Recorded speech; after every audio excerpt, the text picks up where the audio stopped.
Olá, meus amigos, um dia de muita paz para todos nós.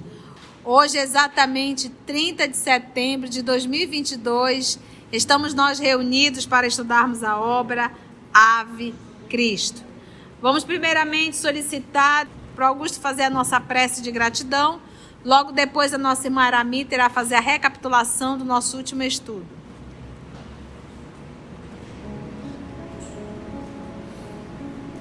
Amado Mestre Jesus, é com um coração cheio de alegria que aqui nos reunimos em Teu nome, buscando nos estudos, Mestre, que Tu nos propicia os ensinamentos que precisamos para caminharmos para Ti e que possamos, nesse caminhar, compartilhar esse amor que vamos construindo em nossos corações. Obrigado, amado Mestre Jesus, por mais essa oportunidade de estudo e que Tu possa intuir a todos nós aqui presentes, através da espiritualidade amiga, para que possamos, Mestre, internalizar esses ensinamentos e vivenciá-los no nosso dia a dia. Obrigado e fica conosco hoje e sempre, que assim seja. Em nosso último estudo, vimos a preleção do Lucano Vestino, exortando a todos para não terem medo, enfrentarem a hora da provação e do sacrifício. E as palavras dele foram tão maravilhosas que todos se sentiram enlevados, né? Bem mais tranquilos, Lívia e o Basílio. E nós ficamos nessa parte onde Lívia vai começar a falar com o pai.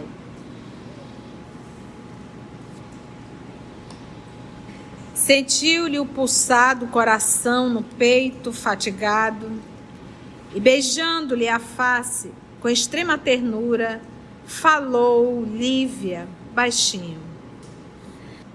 Meu pai. Tocado de júbilo misterioso, Basílio deixou cair algumas lágrimas e balbuciou. Estás feliz, minha filha? Muito feliz. Ele beijou-lhe os cabelos ondeados e escuros, que dourada rede envolvia, e afirmou, ciciante, sussurrando. Não se turbe o nosso coração. Os que se amam em Cristo moram acima da separação e da morte. Tão lindo, né? Nesse instante, porém, Vestino ergueu a fisionomia serena, inundada por traço de uma aventura ignorada na terra, e continuou a falar. Nosso recinto permanece gloriosamente visitado pelos mártires que nos antecederam. Presta atenção, ele está dando uma palestra, são poucas pessoas, acho que 15, né, Aramita? 20, obrigada. 20 pessoas reunidas, a maioria das pessoas, aqueles que eram cristãos e que tinham condições sociais, fugiram dessa perseguição. Então eles estão aqui, mas eles têm praticamente a certeza que eles serão presos. Ele está dando uma lição de consolo, de esperança e de força para todos eles. Então, nesse momento, o Vestino passa a ter uma visão espiritual. Então, imagina, está lhe dando uma palestra e, de repente, ele começa a falar o que ele está vendo ali. Ele diz assim, ó, nosso recinto permanece gloriosamente visitado pelos mártires que nos antecederam. E, com a voz quase embargada pelo pranto, nascido da alegria em que se lhe desabotoava o coração, prosseguiu. O que o Lucano está sentindo aqui? Emoção ou sensação? Emoção. Então, quando você fala de emoção, eu estou falando do espírito. Quando se fala de sensação, eu estou falando do corpo físico. Então, essa emoção aqui que Lucano está sentindo, a gente não consegue nem imaginar. Ofuscam-me o olhar com a bendita luz de que se vestem. À frente entrou Irineu, o nosso pastor inesquecível, trazendo nas mãos um rolo resplendente. Depois dele, outros amigos espirituais, glorificados no reino, penetraram nossa porta, com sorriso de amor. Vejo-os a todos. Conheço-os de minha primeira mocidade. São velhos companheiros nossos, trucidados ao tempo dos imperadores, Séptimo Severo e Caracalla. Aqui se encontram Ferréulo e Ferrúcio, com radiante auréolas a começarem da boca, lembrando o suplício da língua que lhes foi violentamente arrancada. Andeolo, o valoroso subdiácono, traz sobre a fronte um diadema formado de 4 estrelas, recordando a flagelação da cabeça, partida em 4 partes pelos soldados. Félix, a quem subtraíram o coração vivo do peito, traz no tórax um astro irradiante.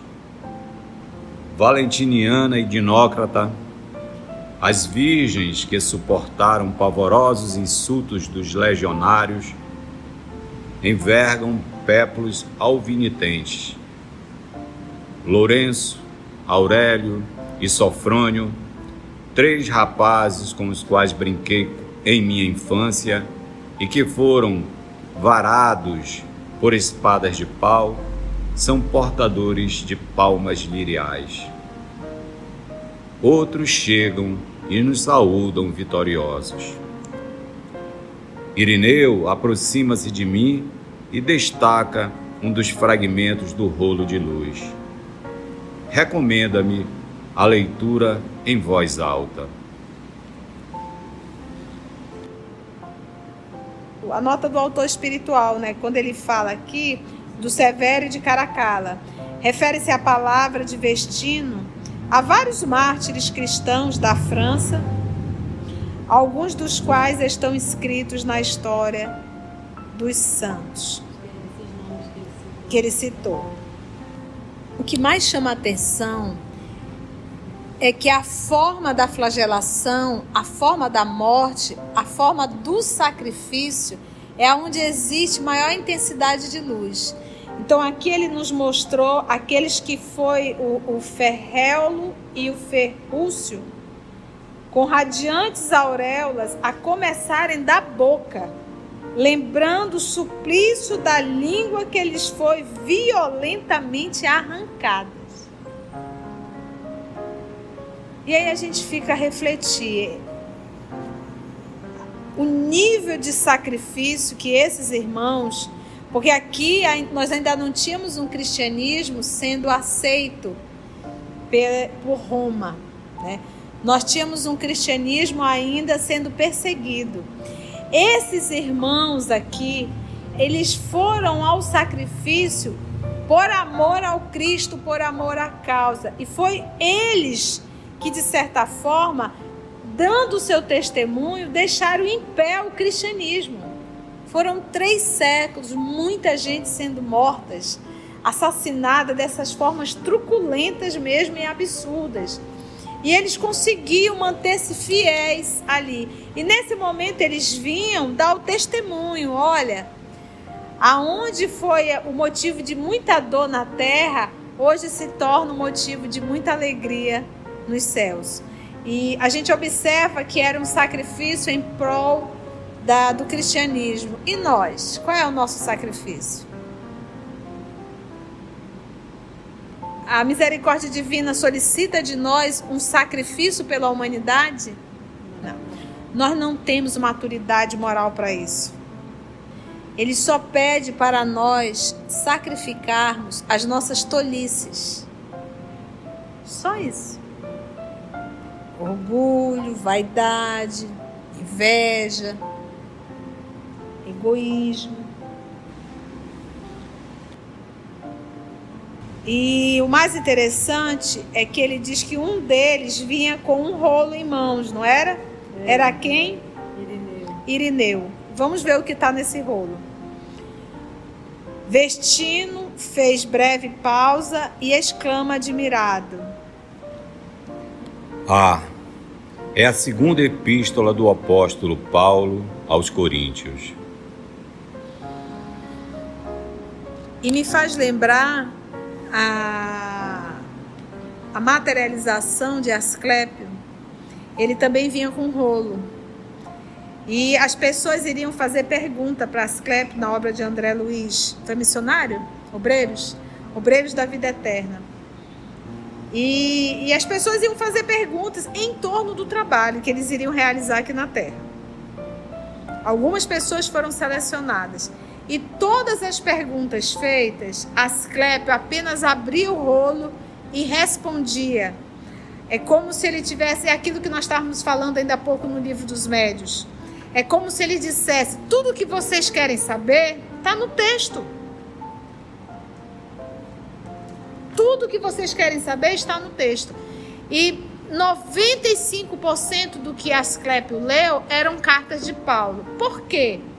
Porque as cartas de Paulo eram e são direcionadas aos trabalhadores. As cartas de Paulo falam exatamente do mundo de relação dos trabalhadores na instituição. Então, quando Paulo escrevia às igrejas, é porque ele já tinha recebido uma epístola, uma carta da igreja, falando de alguma dificuldade. E Paulo respondia. Epístola é carta, então ele respondia pautado naquela dificuldade. Então isso quer dizer o que para a gente? Nós que somos trabalhadores do Cristo Jesus, nós temos que estudar as cartas de Paulo, porque lá tem várias informações sobre a relação e a dificuldade na instituição. E ele disse que era o quê? Segunda epístola, ou seja, segunda carta do apóstolo Paulo aos Coríntios, com a voz entrecortada pela emoção. Irineu estava muito emocionado, passou a ler. Em tudo somos atribulados, mas não angustiados, perplexos, mas não desanimados, perseguidos, mas não desamparados, abatidos, mas não destruídos, trazendo sempre por toda a parte a mortificação do Senhor Jesus em nosso corpo, para que a sua gloriosa vida se manifeste igualmente em nós. Que versículo, né? Tão, como é que a gente diz assim, tão autêntico para esse momento, porque ali cada um não trazia suas marcas, né? A marca da flagelação, e que aquela flagelação, aquele suplício virou verdadeira dor. Então, olha só, isso aí é a segunda epístola aos Coríntios, está no capítulo 4, versículo de 8 a 10, nota de Emmanuel, tá? Em tudo somos atribulados, mas não angustiados. Então, você pode passar por tribulação? Sim. Mas você deve se angustiar? As tribulações, elas fazem parte da vida. A angústia é a opção. Perplexo, meu Deus, mas não desanimado. Mas vamos lá, a gente vai continuar. Perseguidos, mas não desamparados. Nenhum cristão está desamparado. Abatidos, mas não destruído. Como ele dizia assim, os joelhos estão desconjuntados, mas a gente está de pé, continuando no caminho. Trazendo sempre por toda parte a mortificação do Senhor Jesus em nosso corpo. E Paulo falava isso com ênfase, porque o corpo de Paulo era todo machucado, maltratado. E a gente pergunta, quais são as nossas marcas? Temos. E essa mortificação hoje, essas marcas, são as marcas morais. por toda parte a mortificação do Senhor Jesus em nosso corpo, para que a sua gloriosa vida se manifeste igualmente em nós. Então, para que a vida do Cristo esteja viva em nós, é necessário nós vivermos. Por isso que a nossa querida Meimei nos fala que todo dia nós matamos Jesus. Por quê? Porque ele não está vivo em minha atitude. Logo, Jesus está morto em mim.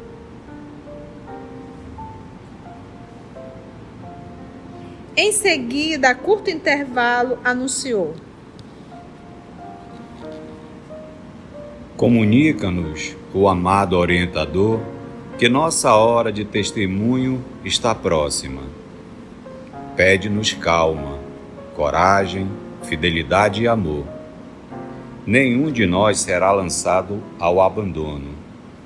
Alguns terão a morte adiada, mas todos conheceremos o cálice do sacrifício. Vamos ser chamados ao testemunho, vamos desencarnar, alguns vão sobreviver, mas ninguém vai estar abandonado, né? Por exemplo, imagina assim, nesse período, o início de Covid, se nós tivéssemos, olha, vai chegar uma pandemia, muita gente vai morrer, alguns vão ficar, mas vocês não estarão abandonados, né? É isso. Quando você fala numa pandemia, nós estamos falando de um resgate coletivo. O que diz o livro dos Espíritos quando vai falar das flagelações? Que às vezes a misericórdia divina manda essas flagelações para que a humanidade possa avançar um pouco na sua evolução. É uma prensa. Após ligeira pausa, notificou que os visitantes cantavam um hino de graças em louvor ao Mestre amantíssimo. O pregador permaneceu em longo silêncio, como se pusesse a escutar a melodia inacessível à percepção dos companheiros. Só ele ouvia, né? O médio, né? Torrentes de lágrimas corriam-lhe pela face envelhecida. Antes de encerrar a reunião memorável, Lucano convidou: meus irmãos, somos pequeno rebanho confiante no céu. Muitos de nossos confrades, que a fortuna protege, retiraram-se da cidade sob o pagamento de valiosas contribuições ao enviado de César. Acredito que raros daqueles que vivem na abastança estarão habilitados à vitória sobre a tormenta próxima. Achamo-nos divididos em grupos de fé, nos bairros pobres, à espera da bondade divina. Não possuímos recursos que nos inspirem qualquer convite à preocupação. O Senhor livrou-nos dos inquietantes compromissos com o ouro da terra. Por que não nos reunirmos diariamente à noite, por algum tempo, em nosso santuário de confiança? Este casebre pode ser o nosso reduto de oração, e a oração é a única arma que podemos manejar no trato com os nossos perseguidores.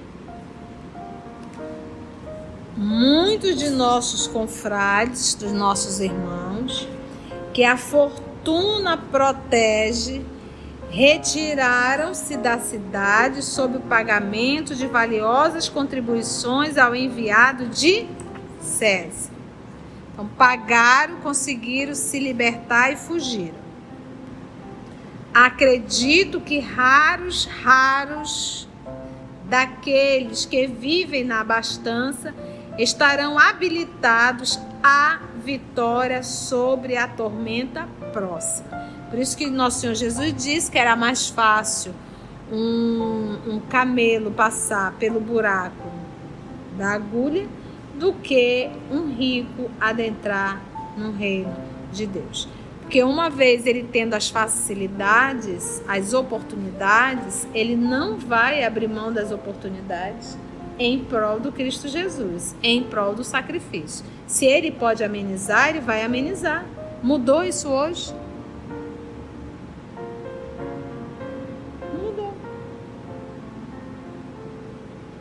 o que ele diz?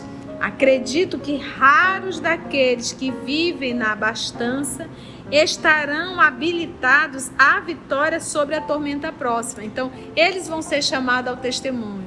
E a gente, mas tia, a gente vai passar por alguma tormenta? Gente, você vive num planeta de provas e expiações, tem tormenta para tudo que é lado. A gente vai se jogar na tormenta ou a gente vai ficar trancadinho no nosso conforto?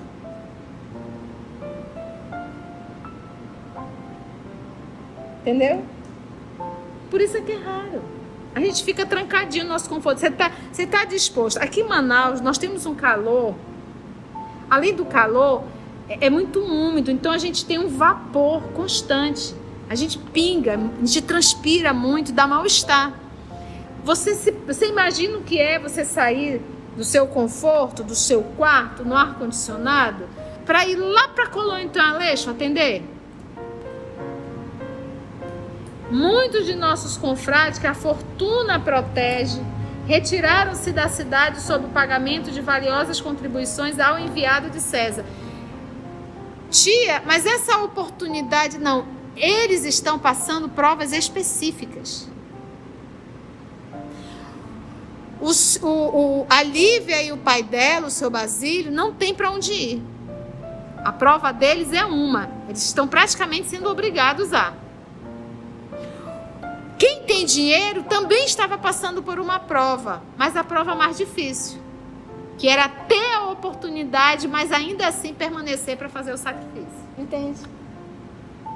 Então, dos dois, qual era o maior mérito? Do Basílio e da Lívia ou dos afortunados? Dos afortunados. O ponto deles seria muito maior. Apesar de ter toda essa disponibilidade, eu não vou, ficarei para dar o testemunho.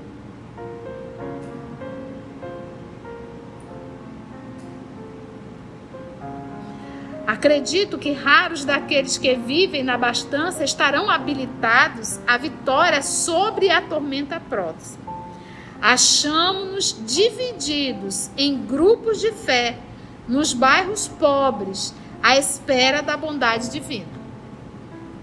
Ou seja, cada um, só é um número de 20 pessoas, e cada um está ali no seu casebre, né? No meio de um grupo de pobres. Não possuímos recursos que nos inspirem qualquer convite à preocupação, né? Então, ninguém tem recursos aqui, não dá para ir embora. Olha essa fala. O Senhor livrou-nos dos inquietantes compromissos com o ouro da terra. Porque se ele estivesse, seria assim. E aí, a gente tem como sair, né? Jesus nos livrou. Por isso é que eu digo, se aqueles que tinham dinheiro permanecessem, o mérito deles seria muito maior. Então é como se dissesse assim, Jesus tirou todas as possibilidades para que a gente não fugisse. Por isso que ele usou o termo, livrou-nos. Porque não nos reunirmos diariamente à noite, por algum tempo, em nosso santuário de confiança? Este casebre pode ser o nosso reduto de oração, e a oração é a única arma que podemos manejar no trato com os nossos perseguidores. Olha, a única arma. Quem são os nossos perseguidores? Para pensar, quem é aí que te mata todos os dias, que te persegue todos os dias?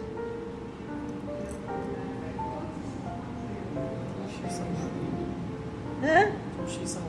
O x-salada pro... A gula, né, meu filho? A gula. Ou seja, as nossas paixões. Os nossos vícios. E ele diz que a única arma para combater é a oração. Obviamente, a oração e o esforço. Mas no primeiro momento eu tenho que reconhecer que isso me faz muito mal. O x-salada me faz mal. É um suicídio indireto. O sexo sem absolutamente nenhum respeito e compromisso, isso também me faz mal. A língua que maldiz, que fala, que agride, isso me faz mal. Então eu tenho que primeiro reconhecer que esse comportamento me faz mal. E a partir daí pedir força a Deus para eu superar. esse inimigo que me persegue e que tem atrapalhado o meu processo de evolução. Então você vê que toda a nossa luta hoje, o nosso campo de batalha, hoje o nosso circo é o mundo íntimo. As feras que nos devoram também estão dentro de nós. Quando a gente termina o estudo, a gente faz essa nossa oração, a gente sai daqui o quê? O que a gente sente, gente? Fortalecidos, alegres, entendeu? Pronto para a luta. É uma sensação agradável. Por isso que Jesus diz, aonde tiver 2 ou mais pessoas reunidas em meu nome, lá eu estarei. E quem está fazendo em casa também não se sinta sozinho, porque você está com todo o grupo vibrando com a gente. Porque o que acontece?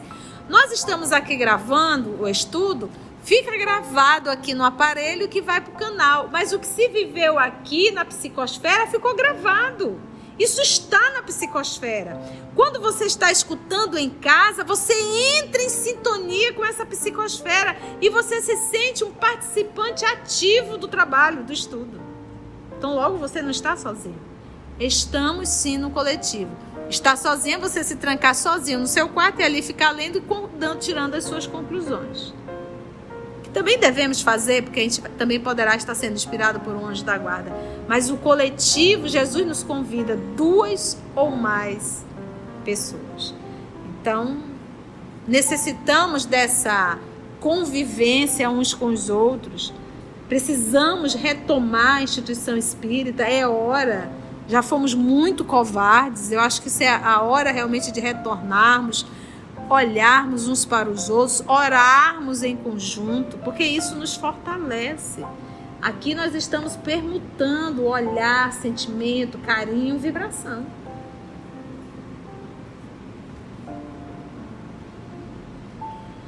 Então, júbilo geral, aplaudiu-lhe a ideia e prece comovedora marcou o término da reunião. Entendimentos fraternos foram levados a efeito. Os amigos concordaram entre si. Regressariam cada noite para o serviço da fé. Enquanto algumas frutas eram servidas com tigelas de vinho fraco, não pense em vinho álcool não, ele está falando aqui do suco da uva mesmo, tá? Cada qual relacionava essa ou aquela experiência individual. Chegada a vez de Basílio, o velho comentou o problema com que se defrontava. Era liberto sob pesado compromisso e devia resgatar, sem detença, a dívida que o afligia. Entreolharam-se os irmãos penalizados. Ninguém ali possuía o dinheiro suficiente para ajudá-lo.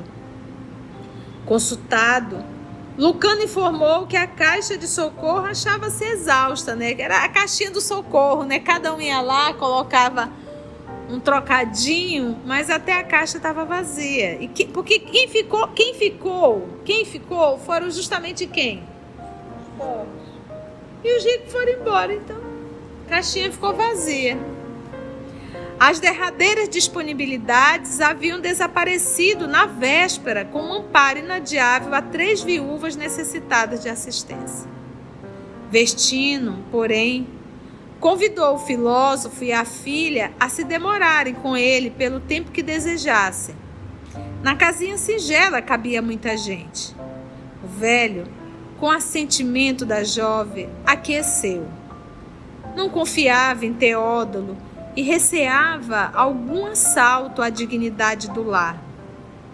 Junto dos amigos, ainda que sofressem, teriam a vantagem da dor repartida. Lívia não se veria só.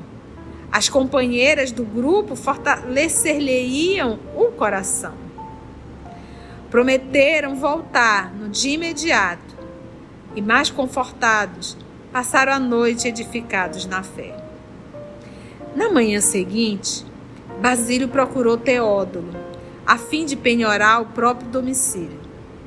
Refletiu bastante e concluiu que essa seria a medida mais acertada. Se permanecessem retendo a casa, provavelmente seriam vitimados pela violência, de vez que não dispunham de recursos para o resgate, ao passo que, Confiando a moradia ao administrador, talvez lhe sossegasse a exigência. Considerando ainda a hipótese de serem detidos em razão do culto a que se devotavam, o lar humilde nada perderia em sua afeição mais íntima, porque, em regressando da capital do império, Tassiano teria conhecimento da situação e, de certo, conservar-lhe-ia os manuscritos que lhe constituíam a única riqueza. O intendente impassível ouviu o afinador, que lhe falou com humildade. Pretendia ausentar-se por alguns dias e rogava permissão para deixar intacta a residência, como garantia parcial da importância por ele devida ao Pílio Vetúlio. Não olvidaria o compromisso. Diante da inopinada solicitação, Teódulo, intrigado, pediu ao filósofo alguns momentos de espera.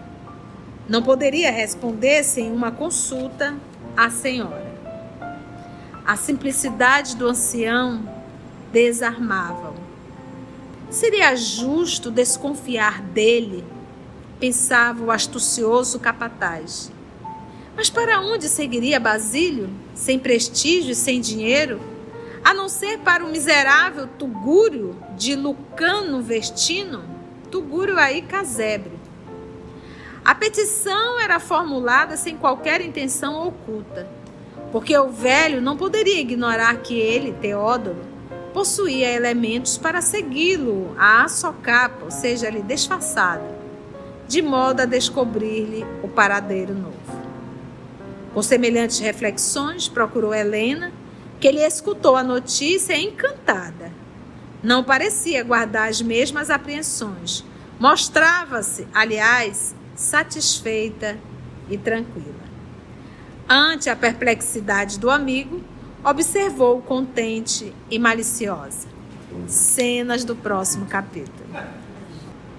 Então vamos ver a posição de Helena no nosso próximo estudo. Foi bom, gente? Aprendemos alguma coisa?